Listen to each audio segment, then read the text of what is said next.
Where does my story begin? Well, it started out with a nice fellow who took me all around the snowy mountains of Montana and Wyoming.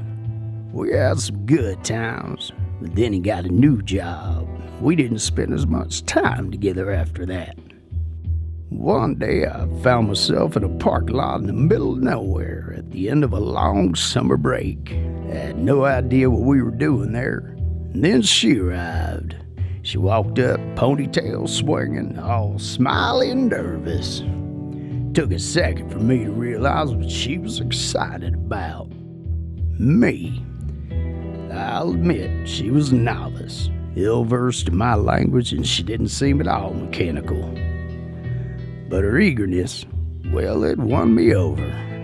As we skidded off down the road, I knew I was in for quite a ride. My name's Snow Pony. That's what she calls me anyway. Her name is Amie, and we've been together for a couple years now. I think she had some fantasies about being a rodeo queen or something, hence that pony name. To my knowledge, she has never owned a horse, but she sure seems like my 165 horses just fine. I know one thing for sure. Amie's never had a snow machine before me. The first year, I could feel how hesitant she was when we would go out together. She made quite a few rookie mistakes, and I'll admit, I'd buck her off from time to time. But she never gave up, that Amie. Sure was determined. I can't say I've ever seen anyone cry and smile at the same time. That woman sure can multitask.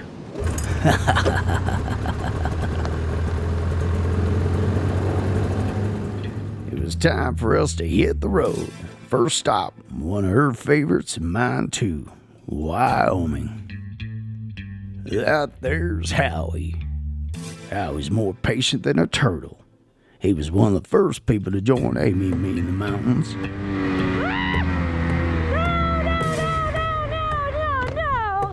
No. Ouch. No. Damn it. Oh, my whole body's shaking. Oh, God. This one will be fun because it's quick. He knows these peaks intimately and loves sharing them. He's been teaching Amie a lot. He's like her sled guru. You should hear him laugh when he pulls up and sees some of the pickles Amie's gotten us into. You know, he's really good about pushing her. Just the right amount. Todd's here sometimes too. He's the one who introduced Howie to Amie. Mighty fine skier, it seems.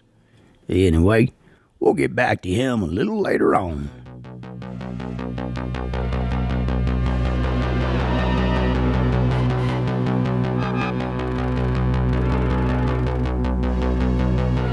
Looking out a dirty old window, down below the cars in the city go rushing by.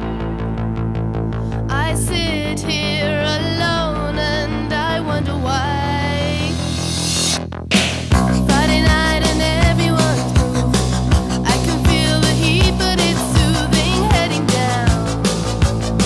I search for the beat in this dirty town. Downtown, the young ones are going. Downtown, the young ones are growing. We're the kids in America. Whoa. We're the kids in America. Whoa. Everybody live for the music around. Bright lights and music gets faster. Now, I know when they leave me on a mountaintop or in a valley somewhere, they're out there swooshing around on them hills on their skis. I can hear their yips and yallers, and sometimes I can even see their tracks. It's fun for me. Plus, I get a little rest in between all the ruckus. You know life is cruel, life is never kind. Times will make a new story. Kind hearts will gravity glory. We're the kids in America. Whoa. We're the kids in America. Whoa. Everybody lives for the music around.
Wyoming's where Amie first learned to trust me, where our bond really grew. It's a bit cold around here, but I sure love the feeling she and I share in this wild place, where we have nothing to do but play and get lost in the mountains. Back on the road again and headed north this time. A place they call Revelstoke. Amie loves it up here, and I must say, the mountains are big and downright stunning. We're meeting up with the girls, as Amie calls them, Lexi and McKenna. I'm pretty sure these fireballs and their snow machines are the reason Amie saddled up with me. Their rigs look a little bit different than we do. Doesn't seem to bother Amie. I get the sense she's just happy to be out here with her friends in these rugged mountains, chasing down a dream she seems to have had for a long, long time. McKenna's tough as duct tape. She may seem quiet, but she is mighty knowledgeable too.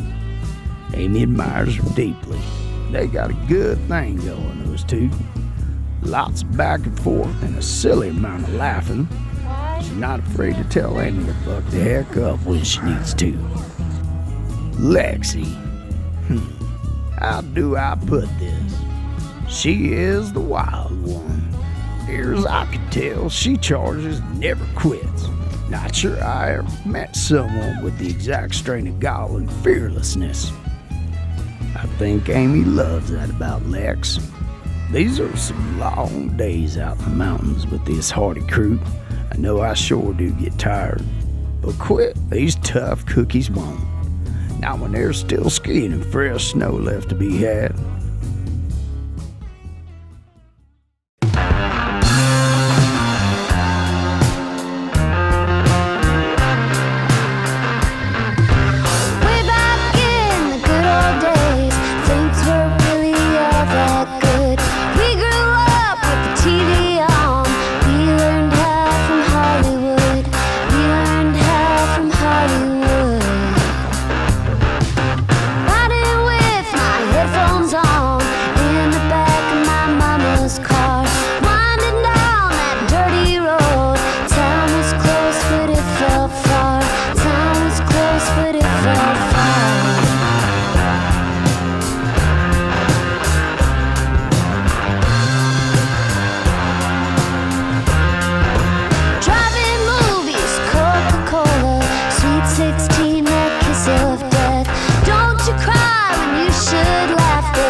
See him up there hiking and jumping and slashing and sometimes tumbling around pretty good.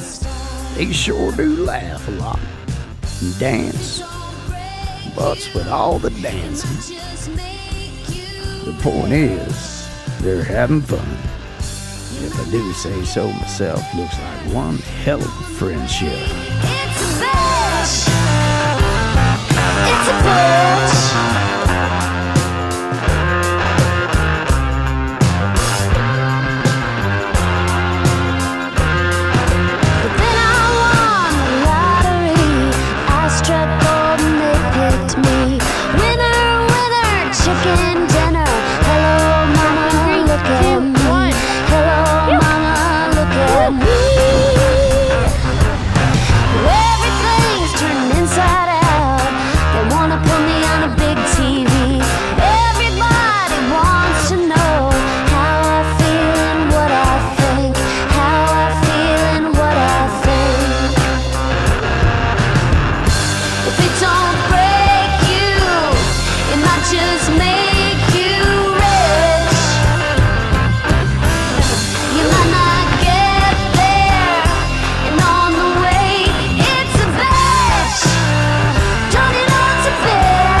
home.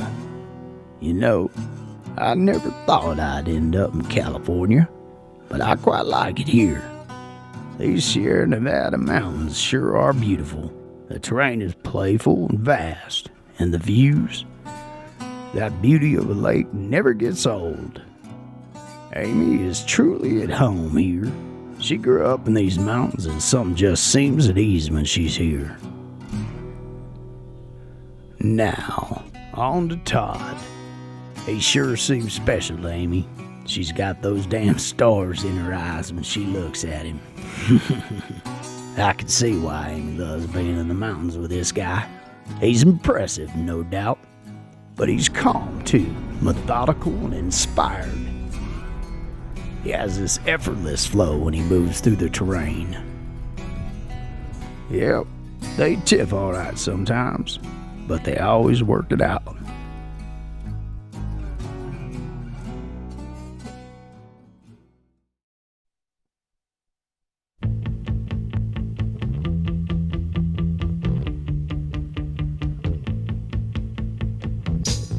Children behave, that's what they say when we're together, and watch how you play.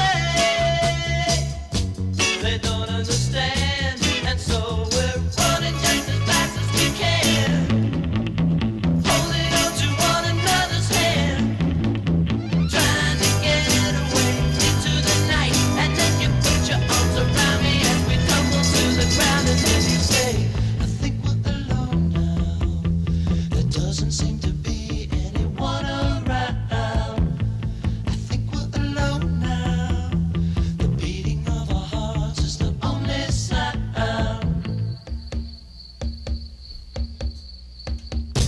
Look at the way we gotta hide what we're doing. 'Cause what would they say if they ever knew? And so we're running just as fast as we can, holding on to one another's hand, trying to get away into the night. And then you put your arms around me as we tumble to the ground, and then you say, I think we're alone now. There doesn't seem to be anyone around. I think we're alone now. The beating of our hearts is the only Watching the sunset with these two sure feels nice. Me?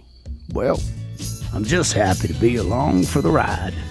Any time spent with Amie is fine by me. You know, I'd say she's even improved a bit. Now, I know I'm just a tool, a machine that helps her get further into the mountains to do what she does best. But it feels like a partnership, like I'm needed, like I'm loved. I'm her snow pony and she's my mountain rodeo queen. I can't wait to see where we go next.